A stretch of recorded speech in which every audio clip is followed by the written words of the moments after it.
I will not speak about technology. I will not speak about our company. I will try to show you how or what we believe is one of the things that premium publishers ought to do in order to survive in this game. Because the challenges that all the media or the premium publishers are facing at the moment is the demand and supply issue, that there are so much inventory out there that are not sold. We got the Google, our friends at Google, YouTube, Facebook, and their pricing structure, which basically most of the publishers here in Finland are not able to compete with. We got structural changes in the buying patterns online. Instead of buying Itelati, Kaupilahti, etc., the media agencies, primarily fueled by the emergence of demand-side platforms and real-time biddings, are buying in audiences. We got a lot of emerging of large blinded ad networks like Specific Media, Ad Action, etc. All these things will put a lot of pressure on your prices. I was just in a meeting a couple of days ago here in Helsinki with one of the premium publishers here, who said that she was at a meeting with a media agency and said that she could get 20 € for premium publisher placement. And she said, "You must be kidding." Why? Because that's what we can get from, that's what we can buy from other places, or media inventory from other places, 20 €. So basically, in order to be competitive, the media, the premium publishers, have two options. Either you can reduce the prices in order to keep the competitive edge with Google, Facebook, etc., which is of course a loser strategy, or you can enrich your premium inventory. And basically, what we think is needed is that the premium publishers need to learn from TV and print and 50 years of advertising theory.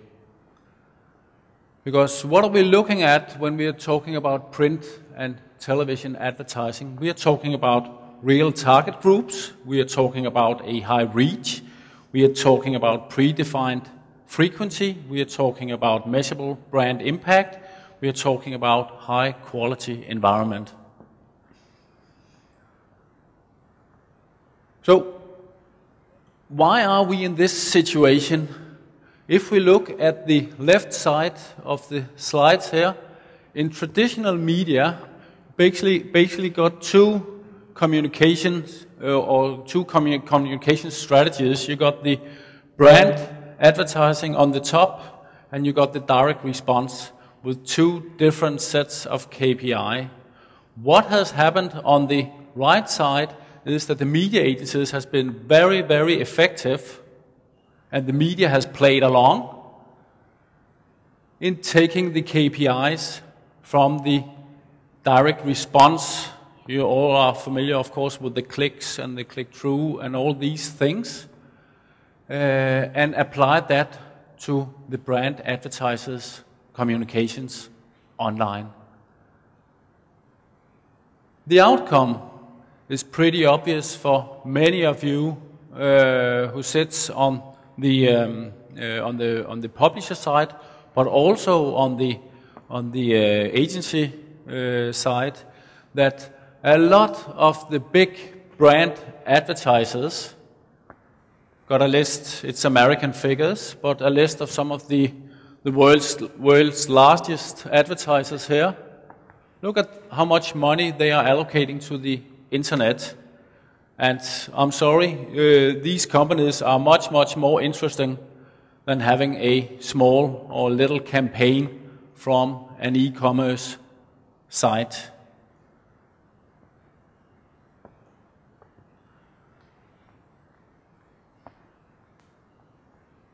So what went wrong? Well, if we ask them, they want brand awareness, purchase intent, likelihood to recommend, or favorability, all classical brand advertising KPIs, so that's not surprising. What are we providing them with? Click-through, unique visitors, ad impressions, views, time spent on page view-through, engagement time, and all these KPIs. Fine. Why are we doing that? Because it's possible? Probably because it's possible. Is it right? If you go back to the slide here, it doesn't seem to support what they have been learned when the brand advertisers went to business school. They were not taught, they were not interested, and they were not taught by the professors at the business schools about click-throughs, etc. They were taught about effect of hierarchies and all these issues. So, if we look at the last 50 years of advertising theory or communication theory, we're talking about 3 fundamental things that need to support a brand advertiser. And that's the real target group definition, that's controlling the reach and the frequency corridor, that's the DNA of all media planning, and that's a reporting platform that are able to show and demonstrate these uplifts. It's not very complicated. Television and print has been working with these concepts for 50 years. So what are we doing on the internet? Let's see this as a picture of people who are participating in a sports event. That's how we are doing target groups on the internet. All of these people are, or you can put it in another way, are visiting one site, a sports site. Does that make them very sporty themselves? Do we need to serve them a sports banner because they have been here? Not necessarily. I can see without being very rude that there are several people here who are never out running or playing football or other stuff. What the brand advertisers are interested in is the target groups like this. If you take the example of one of the car manufacturers, do you think that this big family should need the same car as these, or these, or these? Probably not. But if you go back to this one and say that this was a car show, they would get a car. This is not a real target group. I'm sorry. This is target groups. And this is, I'll not bore you with statistical algorithm, predictive algorithms today, because that's, I'm not an engineer.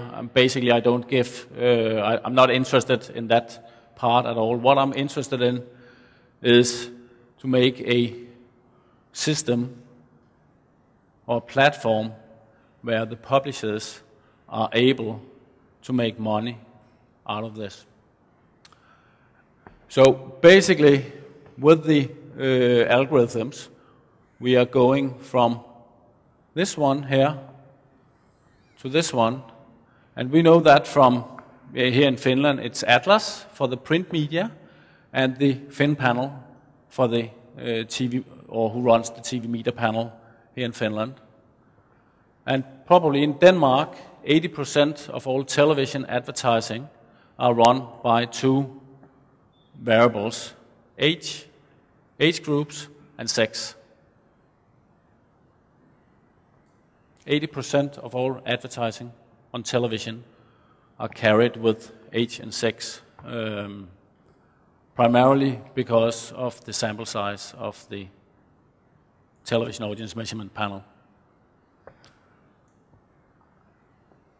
In order to build reach, what have they done in the other Nordic countries? In Denmark, a lot of the, basically all the primary or premium media are working with Nugg.ad technology. And we can see this is the Danish Italati, and this is another tabloid. This is Aller Media, which is here today, I think. This is our Kaupilahti and SBS TV. All of these are, of course, fierce competitors on their platforms and also for run-of-site CPM, normal CPM campaigns. They would kill each other if they were able to do that.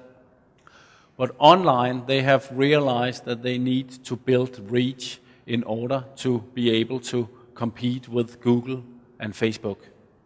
And I'm pretty sure that Jesper from Adform will tell you about what is going on in the RTB industry, because Google and Facebook, etc., are basically bigger than all of you together here today in Finland. We got a couple of partners here in Finland, and another one on the way. We just started 2 months ago in Norway, and of course this is only the Nordics. We are a European-based company working with the BBC, Axel Springer, Le Figaro, the new RTB group of premium publishers in France, La Place Media and Sticky Exchange. So across Europe we are working. And the brand advertising platform is basically the user profile here, and then we got all the algorithms out here with the combinations or the merger of questionnaires and simple usage data. Being able to do the brand engagement measurement and the data-driven brand optimizers, and the same for the contact class and the contact class optimization on top. So in the real world, in order to take it down to a level where we are able to work, all of us, we got this FMCG company. It's pasta, spaghetti, from Italy. I don't know it, but it's supposed to be a premium pasta. I don't know if you have it in Finland. The objective with the campaign was to increase brand awareness and increase the sales, obviously. The campaign was online only in order not to pollute the results. It was carried out on, or the media consisted of the PBT network, the Ekstrabladet, the Børsen, etc., SBS TV. 6 million ad impressions, and it ran for 5 weeks. The product that was put on top of it was the data-driven brand optimizer. And in order not for us to do the measurement, we contacted I served 15 years as the digital director at TNS in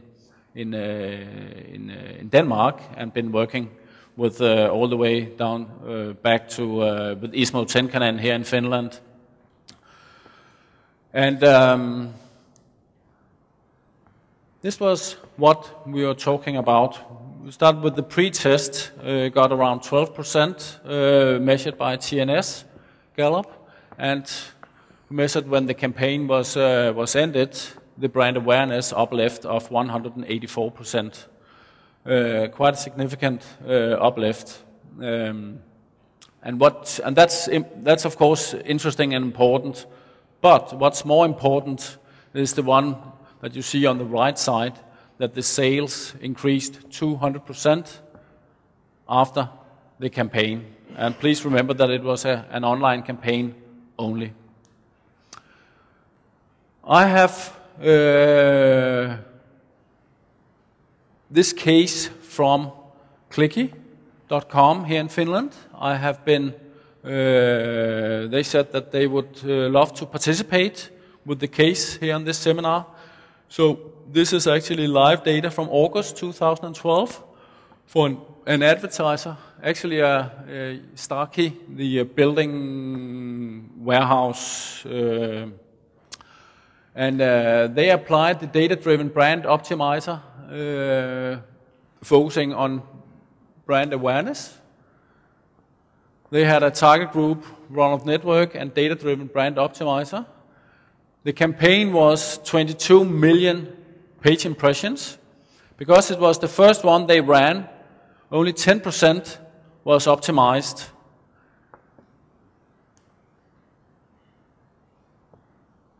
That was the questionnaire. Very simple questionnaires. Response rate, effective response rate at approximately between 3 and 5%.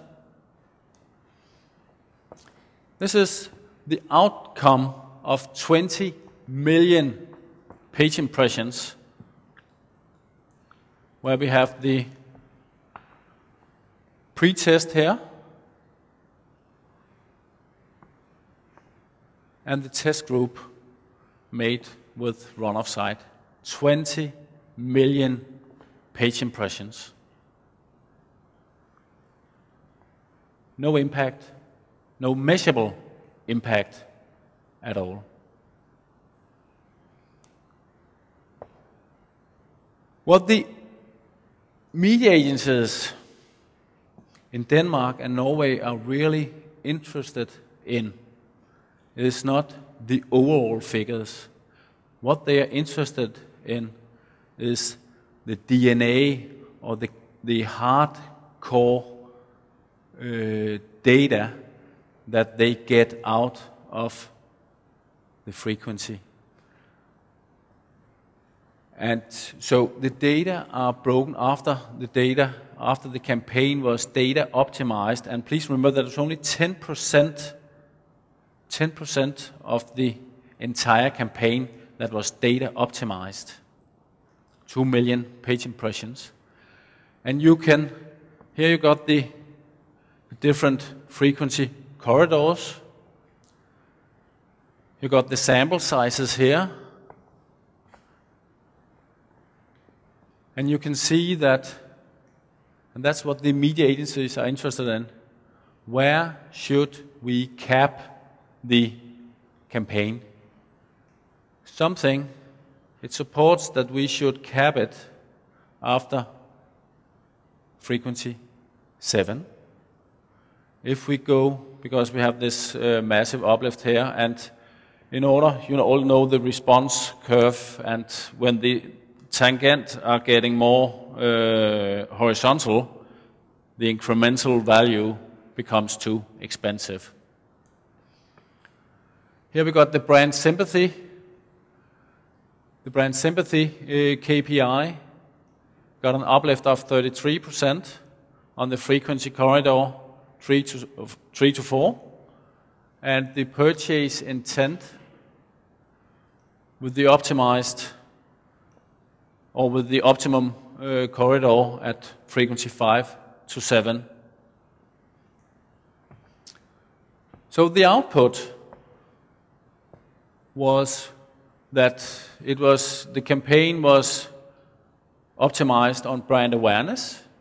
Statistical algorithms are based on people who have an uplift for brand awareness, and new statistical model are applied, and the entire campaign are going in the direction of the lookalikes or the predictions of the ones that looks like the one who had the uplift here.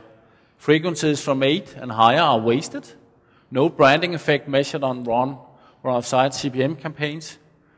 Data-driven optimization impacts brand awareness with 67%. What are the media agencies doing with this? Well, they are repackaging and sending it out to their clients, charging them the hours. So what are the common denominator of all these companies here? They are big TV advertisers. making digital brand advertising with our partners with significant uplifts. So what is predictive behavioral targeting about? It's about enrich your premium inventory. It's about brand metrics perspective, just like TV and print. It's work with real target groups, not single or simple data. And there's another problem attached to the simple usage data, and that is the one-to-one relation. You will always end up in a situation where the reach is too small. Build reach and control the frequency. Of course, that's the DNA of all media planning. Monitor your own inventory. Don't sell it. Focus on value rather than price. Thank you. Thank you very much, Thomas. Do we have questions from the audience? None? Well, oliko? Rohkeasti vaan, jos on kysyttävää. Since there aren't any from the audience, let me ask one. If we talk about targeted advertising and brand advertising, the biggest success story in the recent past is of course the re-election of Barack Obama. It has been said that one of the reasons why Obama won was because Democrats were so much better at targeting ads and their communications, even though they had less money than Republicans. How much did you follow the presidential campaign, and what can we learn about it as, smaller advertisers than, we don't have a president to sell? The honest answer, I don't know. I haven't got the slightest clue at all. But I think that also what Jesper will communicate in next when he's speaking is that the media agencies, it's not a technology game. This is more a political game. And just look down to France and see what Laplace Media and Sticky Exchange are doing now. Big premium publishers are joining forces. You can't fight the RTB or the private exchange game. You gotta go in there, and don't do it by yourself. Go together, as maybe Birgitta and Krista can facilitate it here if they get the money up front handed out to you, because you will face a really, really hard time when Google and Facebook are rolling out their platforms big time. There's a question. Yeah, so the frequency study you did for the 5 to 7 impressions being the optimal frequency, that was sort of the campaign frequency, right? So That's a campaign frequency, yeah. Did you also measure if there is some kind of an optimal time between impressions? No. Okay. No, probably. I'm not a technician at all, but the data, all the contact, the touch points are of course collected, so they are able to, the back-end office people are of course able to do that sort of analysis, of course, but it's not being presented to the advertiser or to the publisher at all. Okay, thank you very much, Thomas, and we'll move on.